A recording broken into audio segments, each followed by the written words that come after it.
Assalamualaikum warahmatullahi wabarakatuh. Hai para pencinta catur dan para catur mania, selamat datang kembali di Legenda Catur Dunia. Masih di turnamen online chess.com Global Championship 2022 kawan, yang sudah memasuki babak semifinal matchday pertama tadi malam. Pada semifinal matchday pertama, semua partai berakhir imbang kawan. Partainya Anies Giri versus Nihal Sarin ini, game pertama dimenangkan oleh Anies Giri, kemudian Nihal Sarin membalas pada game kedua, game ketiga, keempat berakhir miss. Nilai poin keduanya sama 2 poin. Begitu juga Hikaru Nakamura versus Wesley So ini juga imbang kawan, cuma semua partai berakhir miss, jadi nilai poin mereka 2 sama. Dan untuk game yang akan kita dahulukan untuk kita ulas, saya pilih permainannya Wesley So versus Hikaru Nakamura. Dan game yang saya pilih ini cukup menarik kawan. Nanti kalian akan bisa melihat ide-ide permainan dalam permainan Italia dengan langkah-langkah presisi dari kedua pemain, dan ada sedikit langkah blunder dari Hikaru Nakamura. Nanti bisa kalian lihat. Tapi akhirnya Hikaru Nakamura bisa keluar dari keunggulan kualitas yang didapat oleh Wesley So. Wesley So tidak mampu memanfaatkannya kawan. Game ini adalah game keempat kawan. Setelah 3 game sebelumnya mereka bermain dengan Ruy Lopez Berlin Defense dan berakhir miss semua kawan. Sekarang permainan game keempat ini cukup berbeda. Mereka bermain dengan pembukaan Italia Giojo Piano kawan. Memang pada saat langkah ketiga ini pertahanan 2 kuda kawan nanti bertransposisi juga ke Giojo Piano atau Giojo Pianissimo. Biasanya pada posisi ini kawan, kita kalau bermain di pos ronda atau level-level bawah, level-level tahap ya masih senang-senangnya main catur kawan, lebih suka untuk melangkah dengan kuda ke G5 dengan fried liver attack. Kalau dibahasakan Indonesia, serangan gorengan hati kawan.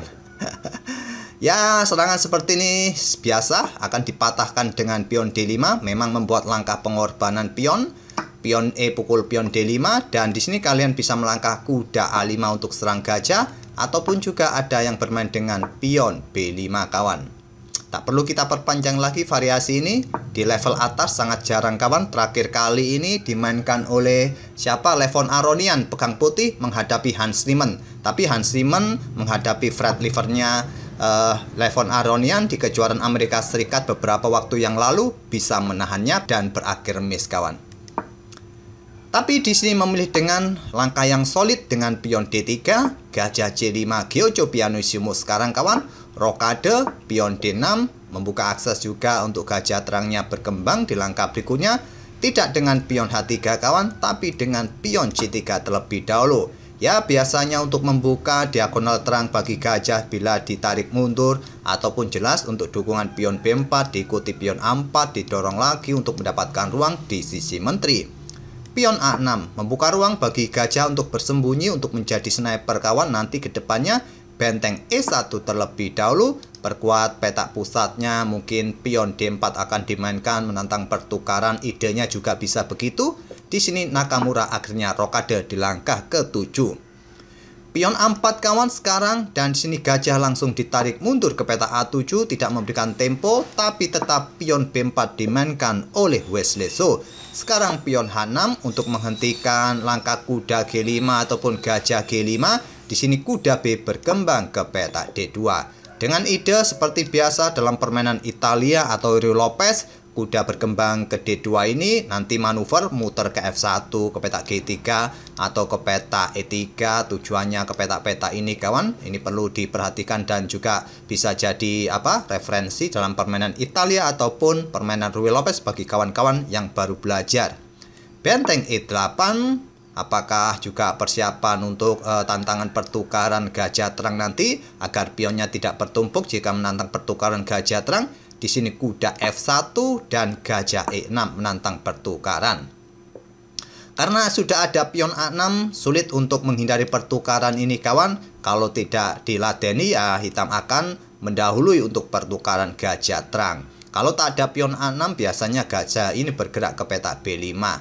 Wesley So langsung bertukar dengan gajah terang. Itulah tadi kawan, benteng digeser untuk pukul balik gajah terang putih di petak E6 ini.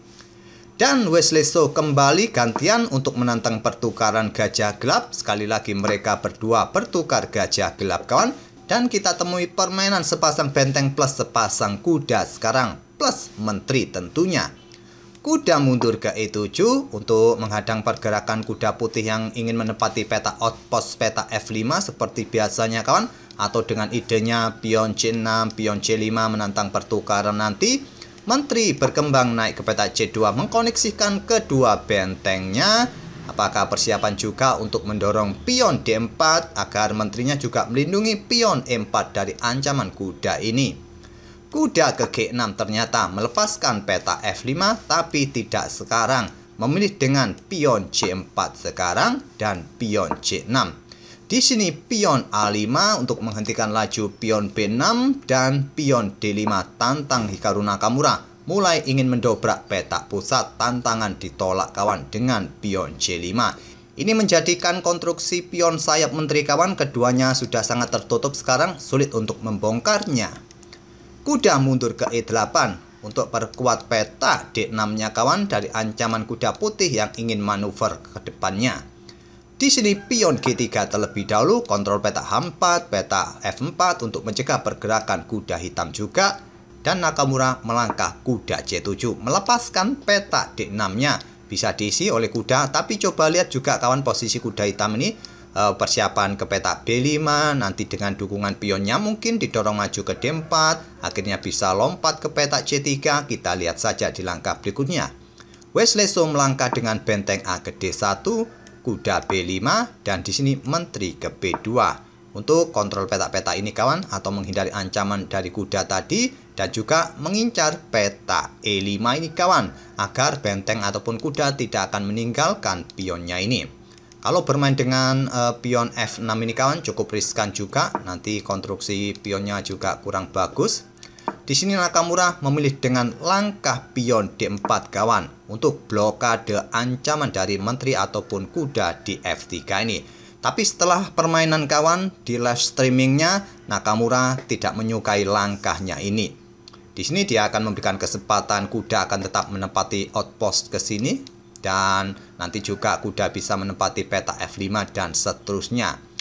Dalam analisanya Stockfish kawan ataupun Nakamura di live streamingnya, benteng E8 ini merupakan langkah terkuat. Tapi setelah pion D4 ini juga tidak direspon dengan langkah kuda C4, memilih kuda ke F5. Nakamura langsung membuat tantangan pertukaran kuda agar kuda tidak mengganggu posisi pion-pion depan raja ini kawan.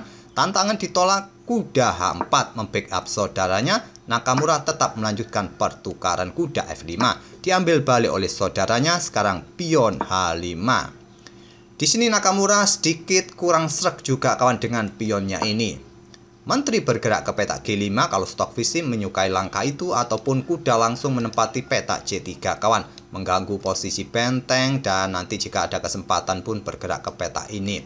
Tapi bermain dengan pion H5, idenya adalah jika memainkan pion G6, maka kuda tidak mendapatkan pion di peta H6 tadi.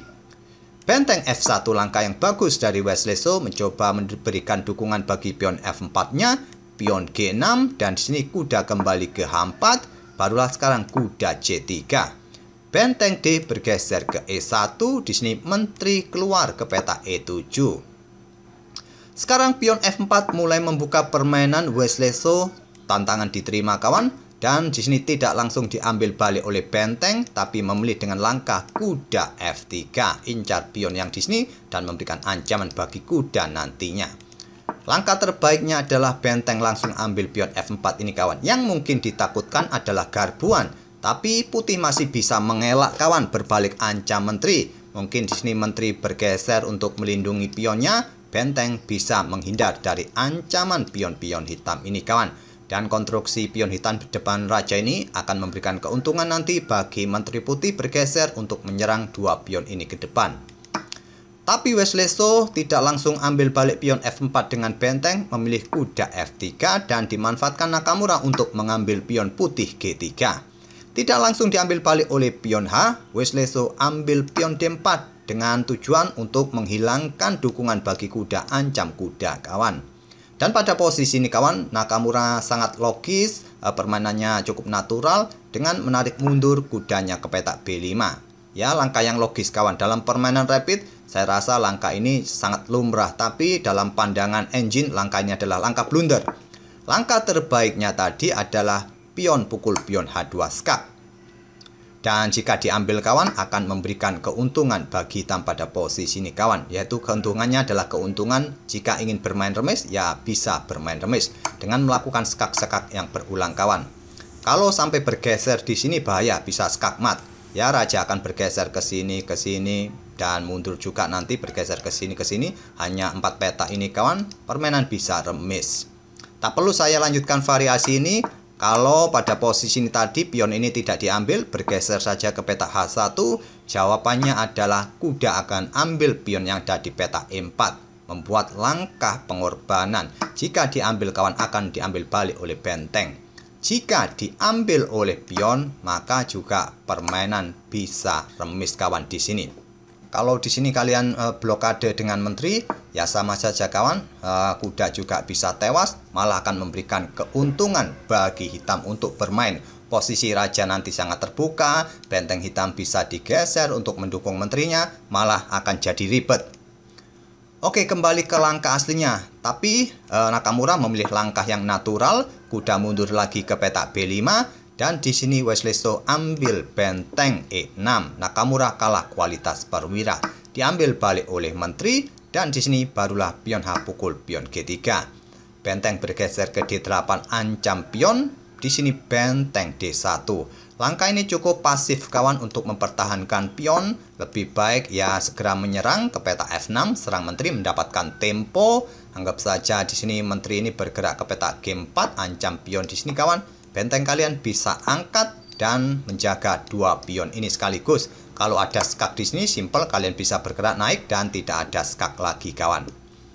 Oke, kembali ke langkah aslinya lagi. Pada posisi ini, benteng E ke D1 dipilih oleh Wesley So, pertahankan pion.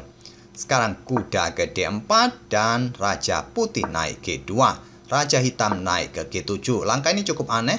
Malah menempatkan posisi rajanya dalam posisi satu diagonal, kudanya malah kena pin kawan. Tapi juga untuk menyerang kuda di langkah berikutnya ini dengan bentengnya pun juga sulit. Langkah terbaik lainnya adalah pion G5 kawan. Kalau raja ke G7, pilihan nomor 3 dari Stockfish. Tapi pilihan Nakamura, raja ke G7, benteng F2, lanjut Wesley So dan benteng ke D7. Sudah terlihat kawan bahwa benteng ini segera ditumpuk, oleh karena itu Nakamura memberikan backup lebih pada petak F7-nya. Benteng D ke F1, menteri bergerak ke petak E5 kawan.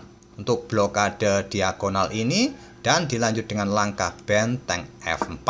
Di sini kuda F3, langkah ciamik dari Hikaru Nakamura. Membuka akses untuk bentengnya serang pion D3 atau menantang pertukaran menteri. Kalau diterima kawan akan dipukul balik dan pion ini akan mendapatkan tekanan dari benteng ataupun kuda. Walaupun begitu dalam posisi ini Stockfish menilai bahwa putih masih mempunyai sedikit keuntungan kawan. Oke, kembali lagi ke langkah aslinya. Jadi Wesley So menolak pertukaran menteri kawan, menggeser menterinya ke E2 ancam kuda. Kuda tidak kembali ke petak D4 kawan, memilih reposisi ke petak G5. Mungkin memberikan dukungan nanti di petak terang ini, menteri mundur dan melakukan skak di sini, kita lihat saja.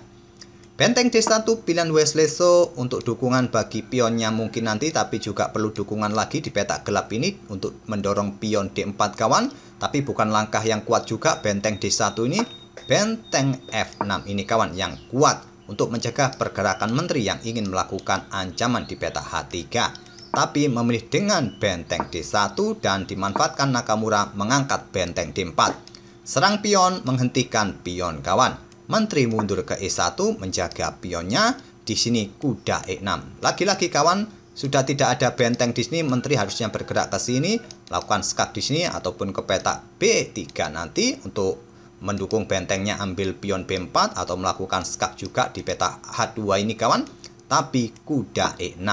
Benteng mundur ke F3, kuda kembali ke G5, benteng kembali ke F4, dan akhirnya Nakamura menemukan langkah menteri ke petak E6. Benteng ditarik mundur ke F1, dan seperti yang saya bilang tadi, tujuannya menteri jelas ke petak H3, ataupun ingin mendobrak nanti kawan petak ini. Tapi dengan benteng ini mundur kawan, jelas benteng satunya siap untuk membackup petak B4 nanti kawan. Oleh karena itu Nakamura memilih menterinya ke H3 skak, raja ke G1. Dan di posisi ini kawan, permainan sudah dalam posisi remis. Walaupun Nakamura kalah kualitas perwira, tapi butuh langkah yang presisi kawan untuk membuat permainan remis. Silakan pause video ini untuk beberapa detik dan coba temukan langkah terbaik bagi hitam di posisi ini untuk mendapatkan hasil remis.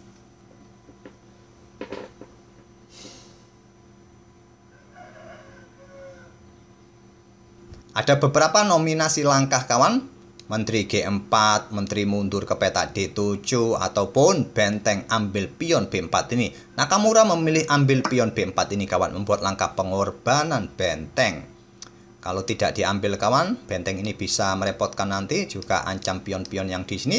Di sini Wesley So menerima langkah terbaik dan permainan berakhir remis dengan menteri ambil pion G3 dan raja menteri melakukan langkah-langkah yang berulang sampai langkah ke-49, permainan berakhir remis kawan. Jadi skornya 2-2 bagi kedua pemain. Masih ada kesempatan bagi kedua pemain di matchday kedua. Ya, kalau sampai imbang di 4 game berikutnya akan ditentukan lewat Armageddon. Semoga permainan dari kedua pemain tadi bisa menghibur kalian dan memberikan bahan referensi dalam permainan Italian game untuk mendapatkan langkah-langkah presisi di tahap pembukaan kawan. Kita akan bertemu di video-video berikutnya. Terima kasih. Wassalamualaikum warahmatullahi wabarakatuh.